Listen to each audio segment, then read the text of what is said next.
Okay, welcome everyone once again. I come before you, and we're here in this episode of Walking with the Master.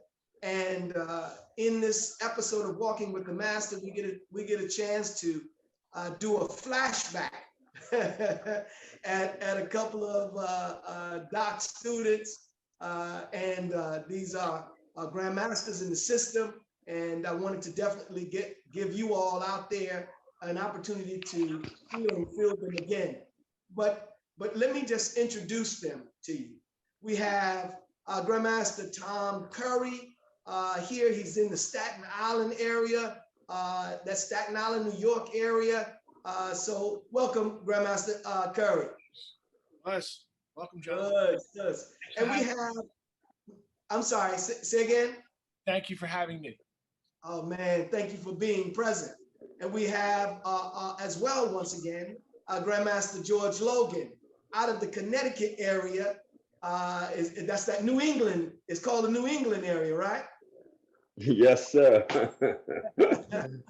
we're part of that New England area, no doubt.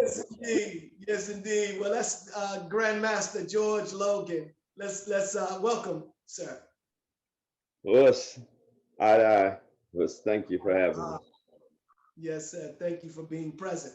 All right. Well, here, as you know, I'm Grandmaster Anthony Muhammad, and I'm excited to be the host of this show. And in truth, you know, I'm not just a host. I'm a spectator as well. I'm here looking and listening and learning from my brothers who I've known for many years, doing what they do.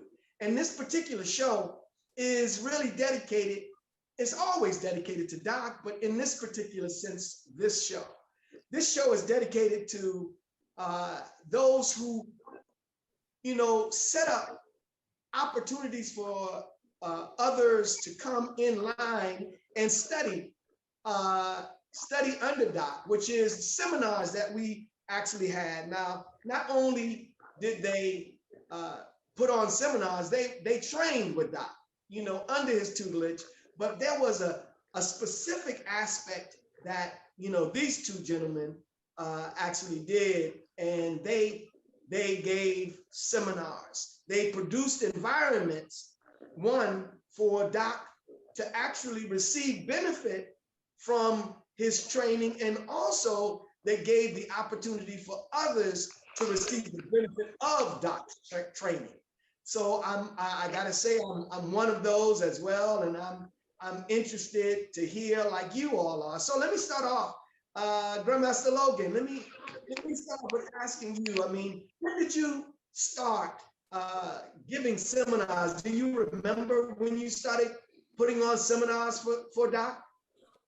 Wow, you know, as you get older, your mind gets a little bit more fuzzier. but as I can recall, I started giving the seminars during the '80s, the late '80s, I would think, and Doc was coming to the seminars in the early '90s or so. And at that point, we were at Lighthouse Park. You attended one of those back in the day, if you can remember, when we had Yes. Professor Warrington Hudlin and company. But we used to give it at the Lighthouse Point Park. That's a state park in New Haven, Connecticut. And Doc was very fond of that place, you know, because, you know, as you know, he loves water, you know, and it was surrounded by water, you know, and he used to look forward to coming there, you know. And he was like, this place is really nice. It's not like Orchard Beach. You don't have to pack your gun or anything.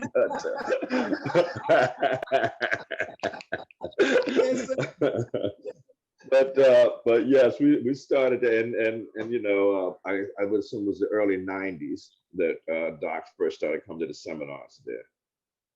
Beautiful. Grandmaster Curry, how about you? It's funny because later on, in the later '90s, where I called up Grandmaster Bill, and Doc was already, I think he was already in Vermont, and I said, hey, do you think, Grandmaster Bill, do you think Doc would enjoy if I had like a 10-man private seminar in my basement, which was at the time the House of Pain? That was where I taught. And I says, I'll charge like $70 a head. They're all school owners. They can afford it. And it'll be something like a boutique. And he goes, you're going to charge $70 a head for 10 people? And you're asking me if Doc would like it? He'll love that. He goes, of course he'll love it. So when he came down, I think Grandmaster Logan drove him. With, yeah, you drove him. You were at that first seminar we had down in my basement. I don't know if you Yes, me and Professor McCall, I recall coming to your basement before you had the dojo, and we would do the seminars in your basement with Doc. Yeah, so it was pretty cool. That was like the start. I guess that was the start of the seminars with him. After that, I used to try to get him twice a year. Excellent. And you know, speaking on seminars, you know, I remember the first seminar that I can recall that Doc had done was, I don't know, maybe in like 1981 or so, and it was at Lamar Thornton's facility, to Harlem YMCA. And at that time, a lot of people didn't even know what seminars were, you know, because Doc was a pioneer in terms of the jiu-jitsu and the karate. I was kind of familiar with it because in judo, they call them clinics, you know. Yeah. So when it first was said that he was coming to do a seminar, people were like, what's a seminar? You know, but they found out shortly. After. But I remember that vividly and stuff. Again, it was at the Harlem YMCA, and that must have been about 81 or so. In terms of Doc coming to a seminar, what kind of preparations did you all do to make it happen? Well, and then I want to go into, well, let's go with that. What kind of preparations did you do for that? I would encourage all my students and people who weren't my students, you know, that they definitely have to attend this. This is something that you don't want to miss, you know. This is the renowned martial artist of the 20th century, you know, and those who didn't see him before had heard of him, you know. So I would gather as many people as I could, you know. And a lot of people was like, you know, you're doing a seminar to get knowledge? I was like, yes, I get knowledge every day. And this is the person, one of the people that I'm getting this knowledge from. So, you know, I'm going to bring you to the well so you can drink some water, so to speak. And, you know, they were just fascinated of just being in his presence, you know. All right. Well, the next question that I want to ask is, you know, well, you were giving me and you gave me, you know, the preparation. Tell me, what did you want in terms of the seminar? Tell me, what did you want to happen? And what did it mean to you to have a seminar? And I know we still have seminars, but in terms of with Doc, what did we want from the seminar to happen? Well, I always wanted people to come together and have good camaraderie along with great techniques, you know, and we used to make it a point that we're doing martial arts, we're not doing politics. So whatever your style or your beliefs may be, leave that at the door. And that was strongly urged, you know, if you're into that, then it'll be there when you come back. But, you know, we didn't want to taint the seminars or anything or the mood with that, you know, because there was so many great techniques and so many great technicians taking place, you know, that was practicing there. So this, you know, this is the things that we try to implement within our seminars. Excellent. Okay. Yes, sir. That was Tom. So when Doc would come down, I would want, I guess my concern most of all was that he had a good time, that he was having fun, like Grandmaster just said, integrating with the students. And I knew if he was laughing, that means the students were going to be laughing with him, because we know he was a funny guy, and he liked to laugh. He taught with humor all the time. I guess that's where we get it from. But and even today, I tell people, if you're going to train here, expect to laugh, because I can't be straight too long. I have to get a couple giggles in there. But and it was always that atmosphere. And as Grandmaster just said, you know, leave the politics at the door. It didn't matter what style. If we had in the adult division, other people come in. It's like, you know, check your ego at the door. If you need to take off your black belt, take it off. But just come in, because you're going to learn some new stuff, some very interesting things, different concepts that you haven't seen before. Yes. And you know, also, excuse me, also just to piggyback on what you just said, what was really unique about Doc's seminars is that he would meet and greet people, and foreign countries, be it Japan or wherever it may be, in China, you don't actually get to sit down and speak and talk and mingle with the masters. You might be able to speak to someone that's fourth in charge or something like that. So it was really unique. People really got to meet him and know him as the person that he was, and as a grandmaster just said, he was very comical, so he put people at ease as well, because they were so awestruck about his physical mentality, what he could do and stuff. But of course, his wit matched that. So he made people comfortable. And I think that is a good environment to learn, because when you're so under stress and nervous, and then you can't absorb anything, And then Doc would say too, don't try to learn everything, go with the things that you fancy. He would say, it's like eating. You eat until you please, not until you're full, because once you're full, you regurgitate and you got a stomach ache and all of the above. So he said, I'm gonna give you much, but take what you can handle. Yes, yes, yes, yes. I remember him saying many times. Well, tell me, what did you see in terms of the variations? You just mentioned the variations of styles and whatnot that would come out. What did you feel was being received? Well, of course, we know the knowledge was being passed on, and with that, but did you see anything special where, you got somebody who's a Taekwondo guy, or you have a judo guy, or you have, the various different styles that someone have focused on. And when they see him, Grandmaster Logan, you mentioned that they are in awe at his presence and whatnot. So did you see any things that you would want to introduce as in terms of how you see they felt about what they were getting? Well, Doc would tell them from the beginning, don't forget what you have. I'm gonna put this with what you already have, and it'll make it better. Because he gave them principles. Principles is like principles is like the interstate. Techniques are like the cities in between. So once I get on the interstate, I can go to New York, to Jersey, to Connecticut. So that was the connection. And so when he told them to get off the line, now if you was a kicker and he introduced the principle of getting off the line, then you was able to kick. If you was a Chinese practitioner and you probably did more hands, then you would get off the line and you could use your hand techniques. So Doc introduced a lot of principles, which led into many, many techniques and many systems, and people who were practicing was able to learn. And so I seen them come away from the seminars, and knowing that they've learned something new. So the point was, it was definitely put across that, don't forget what you have, put this with it and make it better. Man, what a teacher. Yes, Grandmaster Curry. That's a hard one to follow, Grandmaster Logan. You just nailed that one. I'm still on the highway. I'm still on the turnpike. Hey, you know what? Read the signs along the way. You'll never get lost. Just like Grandmaster Logan saying, I'm just gonna not reiterate, but you have different disciplines in the adult divisions, and they're like, say, Taekwondo, and they're used to doing things a certain way, or you have your Shotogan people dropping down, doing it, and now you learn.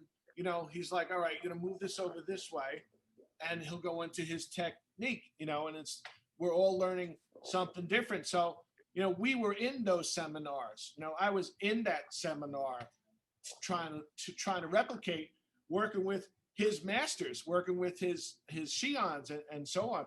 And a lot of times, when Doc would demonstrate, he didn't always, it's not just Doc either, but he didn't always do the same technique one after another. He would do a technique and then he'd do it again. It was something different. Right. So, okay, each one teach one, each one teach one. And you look at your uke, you go, what did he do? You go, I don't know what he did. And then we start doing something and he'll go, hey, you changing it already, huh? And I go, you got me in trouble.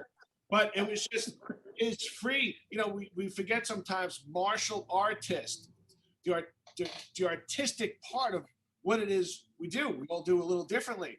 But it's almost like you take a musician and he'll play something and then he plays it again. It's different. So it's just the expression coming out of that person. But it wasn't that he was hard to follow, is that he taught so much and gave you so much in a short time. It was very difficult to replicate a GM. I remember being downstairs at When Worlds Collide and he was demonstrating and you were busy upstairs, but you came downstairs, he was teaching and you were wearing a white shirt and pants. You weren't in the game, you were like this. And next thing you know, you did it. I'm like, I'm never going to get it. He just got it in 2 seconds. I watched it 13 times. I don't know what he's doing. But it was a lot of fun, It was a lot of fun trying to learn it anyway. Still trying to learn it. Yeah, and that's a beautiful point too, having fun while you're doing it, even though it's as serious as it is. But you can have fun while doing it, and we were having fun. Let me ask you this question now to both of you. What do you think the difference is when one learned from the seminars and one learned from the dojo? Is there a difference in the learning process? Well, that's a very good question, no doubt. And I'm thinking you're going to learn something from both, no doubt about it. But the seminars, he's dealing with so many different people. You don't get the individual attention, as you would at class. So when we did the classes, and we had them down in New Haven on Wednesdays, and we had them in Hartford on Sundays. And I used to cherish those moments, man. I was telling people you don't want to miss class for real, But of course, when you get the individual and the attention, then of course, I think you benefit from it more. But the seminars in itself, man, he's giving out so much knowledge, man. And he would do things that you never seen him do before. Even at the demonstrations, we would station people. We had 3 or 4 people, and he was so fast and so smooth, So we would station people. It was like, what did you see? I seen him do the block. I seen him do the throw. So we were trying to put all this together, And I was like, listen, he never taught us that in class. So he's always coming up with something innovative and something different, as Master Curry had said, Grandmaster Curry had said, Yes. Excellent. Grandmaster. Well, Grandmaster, I got to tell you, nothing trumps being there in the dojo, being the student, taking off your belt, putting on a white belt for a couple of years, for quite a few years, the white belt. Put him in the back. Nothing trumps getting there. To me, to smell the mats, the smell of the dojo. It's the floor, the feeling of the floor, the feeling of hitting the mat, the camaraderie in the room. Everybody's sweating, everybody's struggling.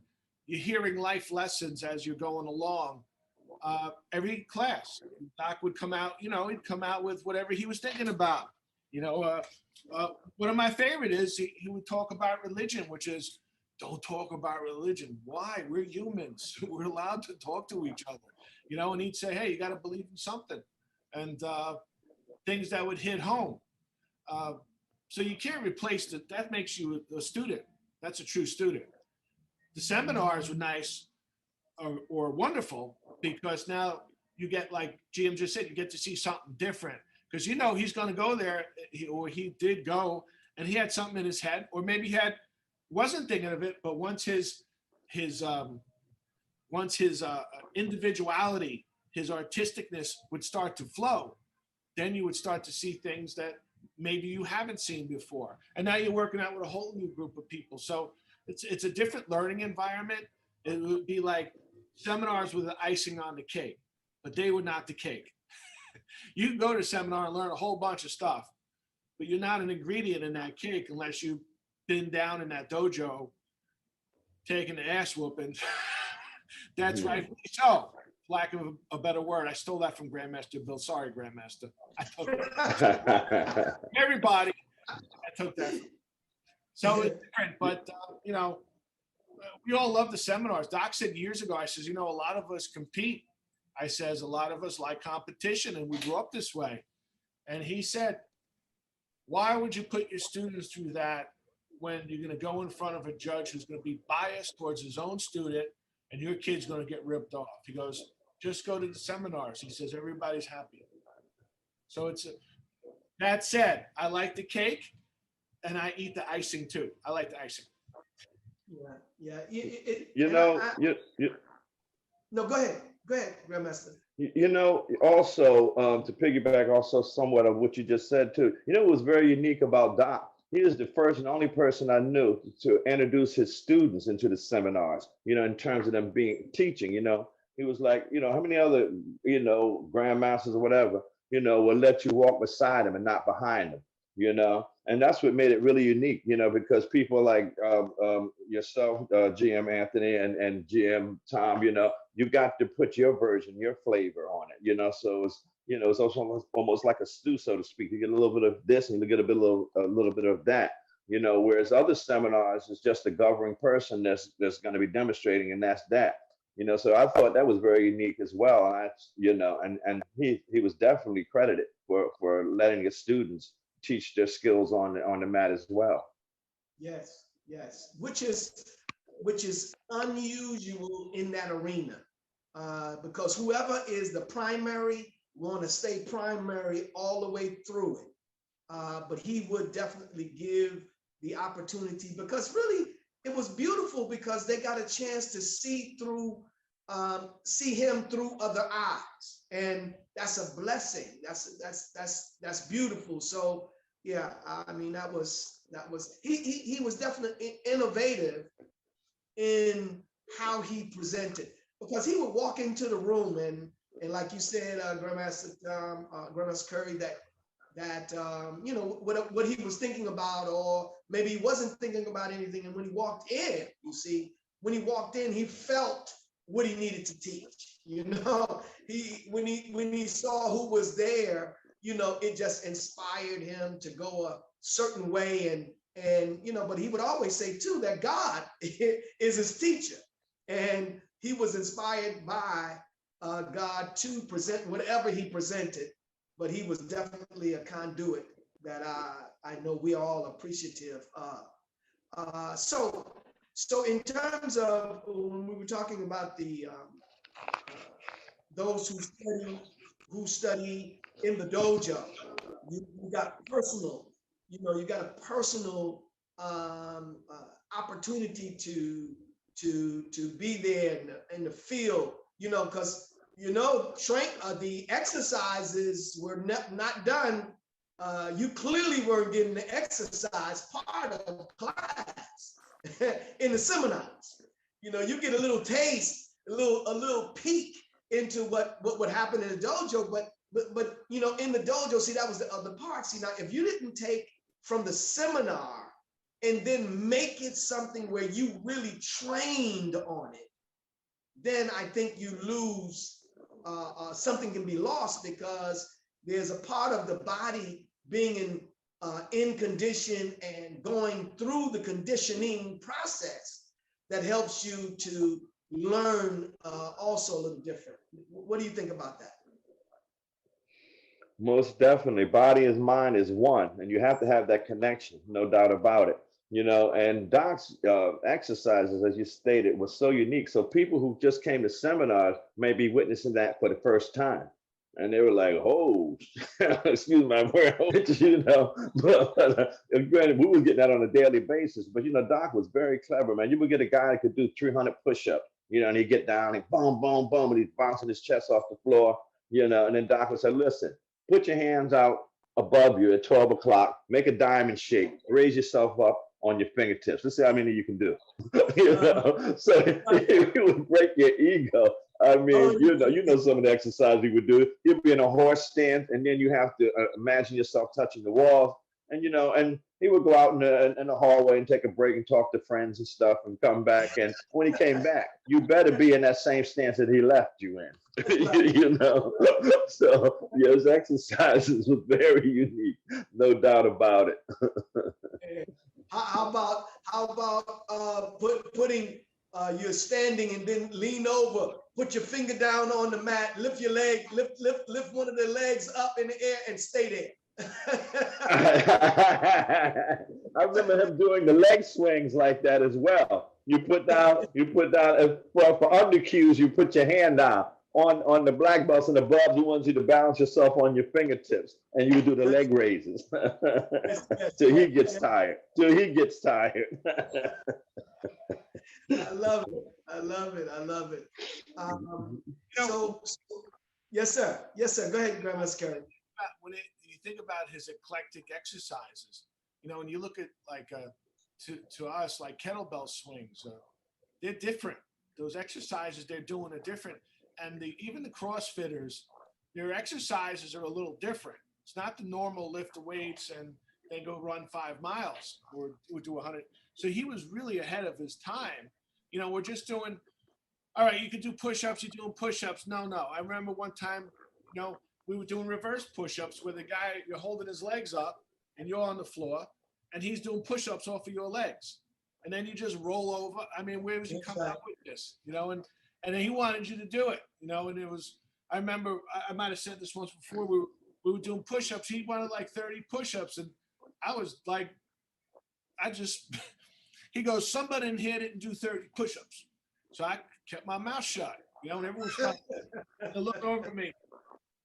And then he goes, someone didn't do 30 push-ups. I'm going to say it again. So I didn't say nothing, like the ships won't sink together.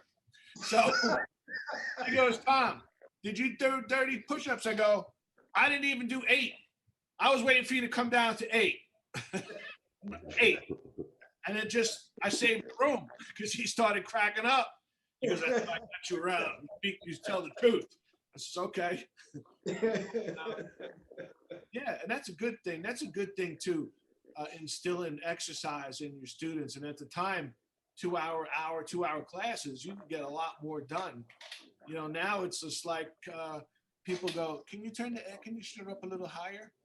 What air conditioner? No. No, you're not supposed to have air. You're supposed to be sweating in here. Or can I get a drink of my water from my water bottle? My pH balance. No. I remember back training, man. It used to be back when summers were summers. It would be like 98, 99 degrees. And we'd be out there, and you better not go on the side and try to drink any water. You better not get under the shade either. You'd be like, today is a nice day to sweat. We're going to do that. And Doc also practiced what he preached. Those exercises that he gave us, he could do them. And if he wasn't doing them right, he would show you. And his fingers were so strong. And I know you've all been touched like that before, when he would hit you under the armpit and to your floating rib, and it would feel like a piece of steel, literally, And so I used to do the Phoenix eye opposed to doing my thumb. He had a very strong thumb and finger, and I asked him one day, I said, how do you develop that?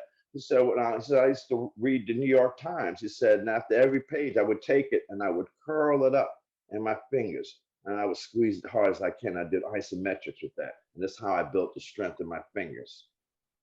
Man, I don't know if I remembered that it was Doc that told me that, but I use that all the time. Even when any of my students are asking me, I say, take up a newspaper, right? And you take a sheet flat out and you begin to grab it from the center and just continue balling it. Keep your arms straight, just ball it, and you will find that your wrist and your hand will become very, very strong. So yes, man, just saying that reminded me of that. I'm glad that, that's where it came from. Then it was Doc who told me, I didn't remember where I got it from. You know what they said, the fruit never falls far from the tree. There you go. Yes, sir. Man, that's beautiful.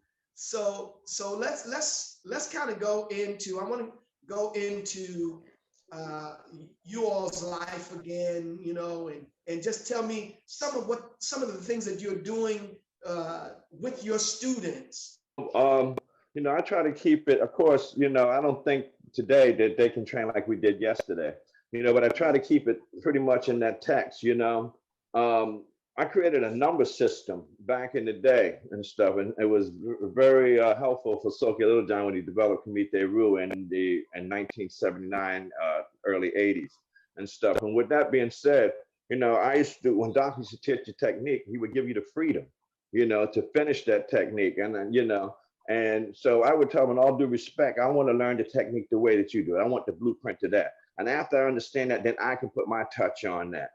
So this is one way that I could hold on to what he gave, And so with that being said, I try to keep it very much into the teaching mode. And if I modify something, I let it be known, this is my modification. But there is a set of techniques that I number from 1 to 10, and with that, I think I'm preserving the system, because, and back then I was thinking, I was like, wow. If people could have reserved these techniques from the 60s and 50s and on, what a hell of a library we would have had, Because I've seen people come in on Monday and then, they learn something, and Wednesday they come back and they don't know what they've done on Monday, So I would tell Doc, all due respect, once again, I want to mimic this technique the way that you're doing it, and then I'll put my spin on it. So I think that's very important, when you're talking about holding on to a system. Because karate shouldn't look, kung fu shouldn't look like taekwondo, and taekwondo shouldn't look like kung fu.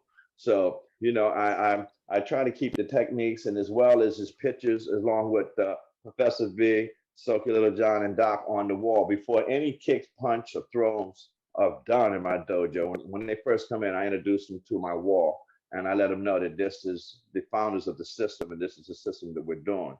So I think that is very important when you're talking about containing or holding on to a system of techniques, or or the system in itself. Yes, sir. Yes. Thank you. Pretty much similar to what Grandmaster Logan. I'm sorry. Oh my God. No, I said go ahead, Grandmaster Curry. Yeah, pretty much similar to what Grandmaster Logan was saying. With Doc's directive, we put together a small curriculum that all the schools could have taken a small piece of something and says, "Oh, you're a purple belt. Let's see what you know." And then you could look and say, okay, all right, he's real, or I'm not sure about you. Not today. So we had that going. Although that's out of print, everyone in my school bootlegged me and copyrighted, infringed everything I did. So they have the little notebooks, right? And that's okay. And they share it. I said, "You guys aren't busting copyright on me, are you?" "Oh, no. But they all have it. And then I was like, from white to yellow belt, if we have a set criteria, right? How are they going to know it? Like, they're not. Will they be able to memorize it? And then Doc said to me, put the Japanese names to it. He goes, because you guys like that. He goes, students like both. Be able to correspond with someone from a different system. So when they say this is Tayatoshi or Koshiguruma, you know what they're talking about. You educate yourself. So there's a lot going on, a lot of throws, locks, sweeps, falls, chokes, and pins, right? Hold downs. So to make it easier, I was playing guitar, and there's patterns in guitar. Because in your school, there was always music playing. I don't know to train ever without having music. So the tie-in is there. It's like you can't get away from the rhythmic movement. So I said, let me figure out, well, the patterns allow me to memorize certain places on a keyboard, not the keyboard, the keyboard too, but on a fretboard. Let me put the entire system that I know as I know it into a pattern. So each belt has a pattern where it's not really the PIA. I'm going to get to that. The pattern will go from 1 through say 15 techniques consecutively, so that they can memorize them, and as they do them, they call out the techniques they're doing. I'm doing this, I'm doing that, I'm doing this. It's whatever it is. And then on top of that, we made sure that they have to know the PIAs as well. So they'll come up for a yellow belt, which usually is an easy belt, but it's not really. They have to demonstrate the pattern, which takes them through the entire belt. Then they have to Pier 1, and then we call out each technique so that they could do it. So it's trying to stay as true to form as I could remember it and put it down to paper and let the students experience. And as they're doing it, say, hey, have you Googled Moses Powell? Have you looked at that video, the movie, The Warriors Within? Have you seen his seminars? And just to keep his name out there, to keep his name alive. Because if they come up for testing and they don't know who he is, they're never going to get a belt out of me. They got to know who you guys are too. It's just, because then it becomes the Don Dada. Someone will come out and say, I made this up. I call this Staten Island Rue. This is Richmond Avenue Rue. You know, Tom, that is so true. I use my syllabus for ranking, you know. For the yellow belt, you have to know, you know what I mean, X amount of things, green belt, you know, and with these things, so if we just set one, they are just using that as a model. So say if you're doing, you have to know 10 techniques in set one, along with your basic four wall, along with your basic stands and strikes and things like this. So now when we move on to the next grade, which is green belt, okay, you don't forget those 10 techniques. Now you got to bring that with you. You know what I mean? So you're adding a library, so to speak. So now you have to do 20 techniques. And I'm looking to see that those first 10 techniques better be better than they was the first time, because you had time to practice these things. So I think this is a good way to keep Doc's system alive, you know, and thriving, you know, because we use this for belt ranking, and it just goes on and on and on. So at the end of the day, the end of the week, the end of the year, you've known what you learned because it's documented and you're doing it in a regimen, you know, constantly. You know, and so again, that was a, you know, a great thing to do, man, because you're never going to forget it. And you know, you spoke about music. You know, I remember we was doing music. We was training to music in 1969. I remember a kung fu guy saying, "Doesn't that distract you?" And I'm like, "No, you know, martial art is art in motion, is rhythm. So the music, no, the music, it helps you. It helps you with your rhythm. It helps you with your exercise." You know, when the Korovics came about and stuff, you know, they thought that they stumbled onto something, you know, by training with music. And I was like, we've been doing that since like 1969, you know, and stuff. But yeah, the music and stuff is definitely helps you with your rhythm. And we should train in the dark too. And people was like, isn't that distracting? I was like, if you can see in the dark, you can definitely see in the light. I remember we used to turn the lights off and train, you know. So yeah, just very unique stuff that we have in the system, no doubt.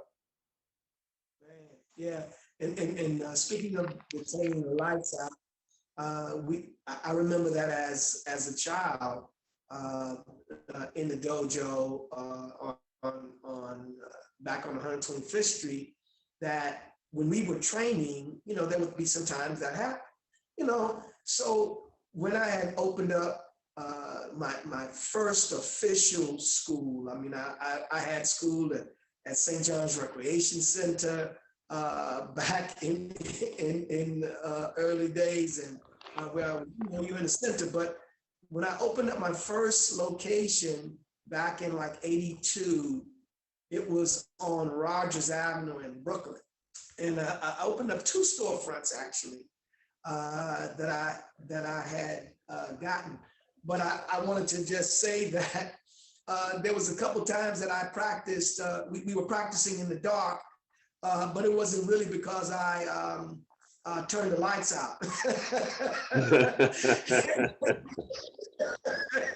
It was because the lights were turned out, and that's what we had to do.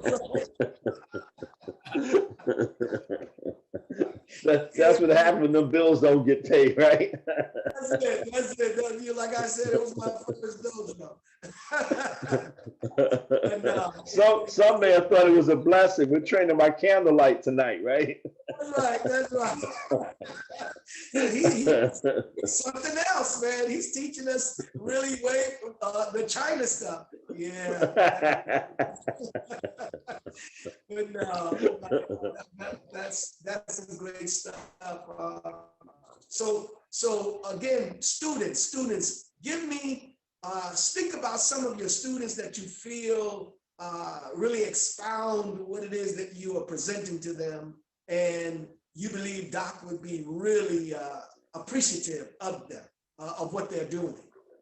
Well, I can't single out any because all of us, all of my students, are with the system, so to speak, and we have the syllabus, So, from yellow belt up, man, I'm proud of all of my students, because they're very dedicated, and very loyal and stuff, and they're willing to learn, and that's the greatest part of being a teacher, having students who are willing to learn, and I can't say enough about my students. They're so supportive, and it's just a great group of people, no doubt.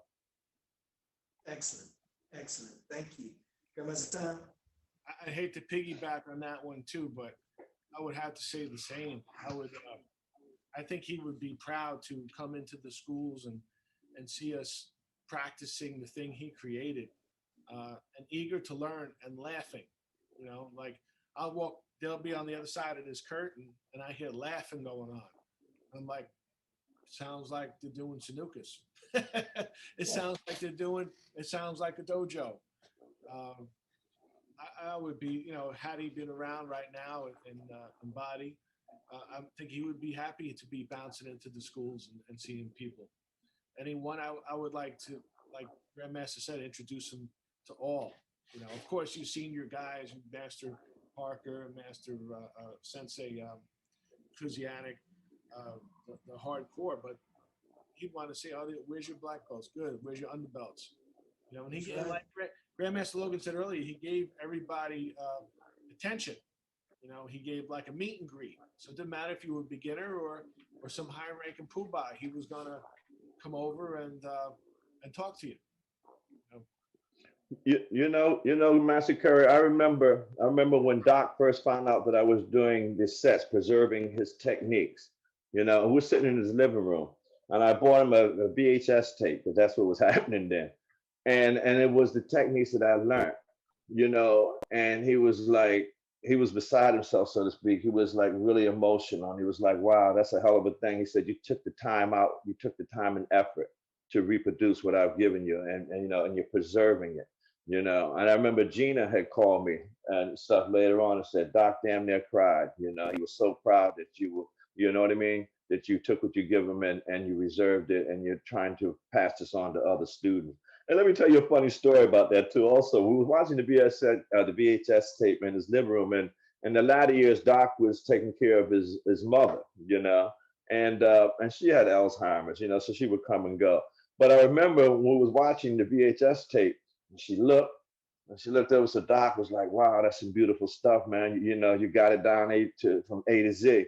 And she looked at me and she said, "Do you know who my son is?" I said, "Yes, ma'am." She said, "My son is Moses Powell." And I was like, "Yes, ma'am. Sure, you're right. This is where I got it from." So I guess in my mind, she was like, "Oh, that's all right, but you know who my son is. My son is Moses Powell."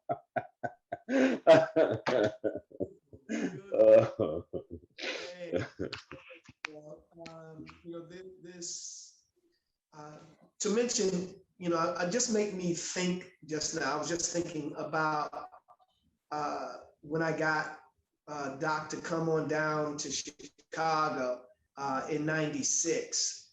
I've always, loved him and wanted to bring him, someplace. In fact, the reason Doc came, or let me just say the method or means by Doc coming back to New York in like 80, what I brought him in 88, 80 something, and brought him back to New York from where he was. And, that was even before I opened up When Worlds Collide. But when I went and moved to Chicago, here in Chicago, man, I had to do something the first year I came. And we got that started, and I wanted to introduce him to everybody now in this new area of my life.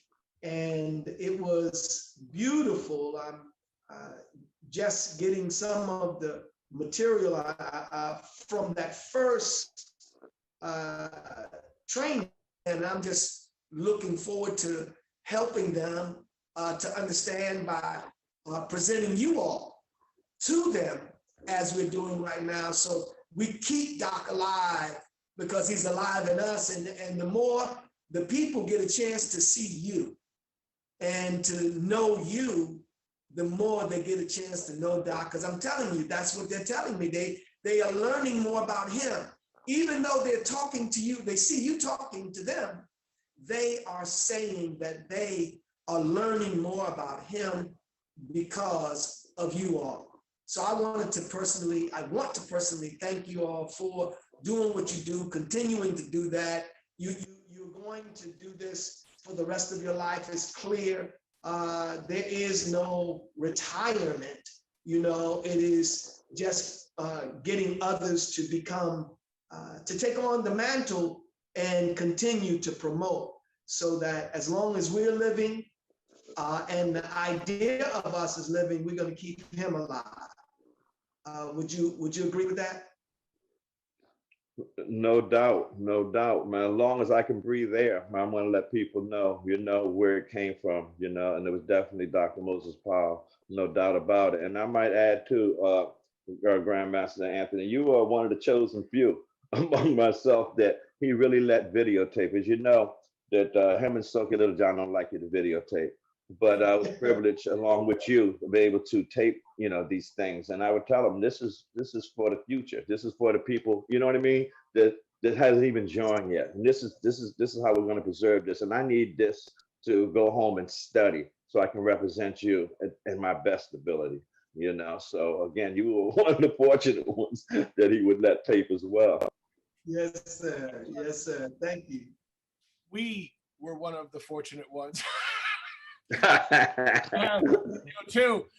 And actually, I have so many different hard drives all over the place, but I think I have Doc's last seminar, and I never really pushed that out anywhere. I just held on to it in the archives. I'll probably share it with you, man. But yeah, Doc was no different on film either. I mean, he was just like this, like one-on-one talking.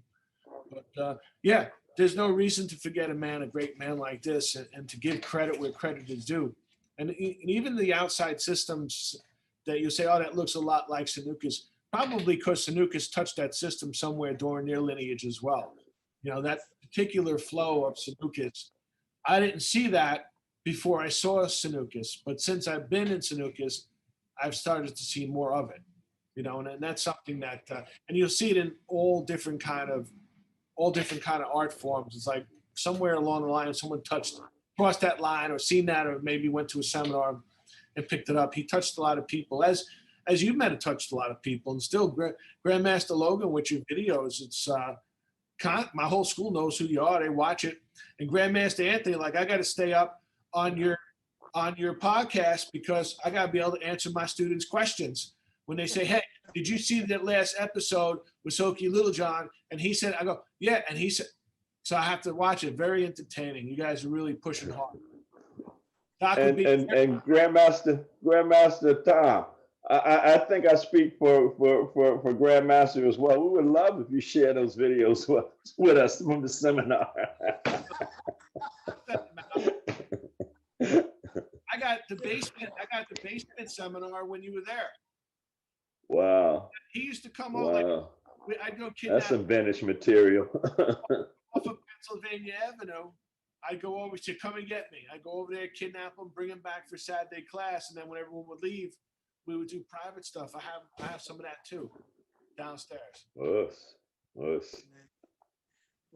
I want to thank you all for blessing me with the opportunity to interview you, to dig into you, and for you to pour out what you have done. And it's always a blessing. And again, like I said, the first time that we've been on, and this is ours. This is not mine. This is ours, and it's for as many people as we can, to learn and to share in the knowledge of Dr. Moses Powell. We're saying walking with the master, and in walking with him, you got to experience more than just a technique. It wasn't just a technique. You learned him, who he was. He touched you. It was like what he said, if he touches you, he has you. So the point is, it's not just physically have you. He has us. He touched us. He has us lock, stock, and barrel. We are students of Dr. Moses Powell. And the beautiful part is in our love of him, we get the chance to love others, like Soke Little John Davis. If you don't know him, you really need to know him. If you don't know Grandmaster Tom, if you don't know Grandmaster George, if you don't know Grandmaster Bill, if you don't know any of the other grandmasters, if you don't know them, you need to learn who they are. And I'm just blessed to be able to introduce the opportunity for you to get this knowledge. Thank you, family out there. I look forward to the opportunity to come before you again. And thank you, guys. Thank you, Grandmasters, for your presence. Thank you. Thank you much. All right. Walking with the master. And we have the masters here. All right, family. Listen, make sure you subscribe to the official Grandmaster Anthony Muhammad YouTube channel so that you can stay plugged in. All right. Thank you. Peace. Heart to heart.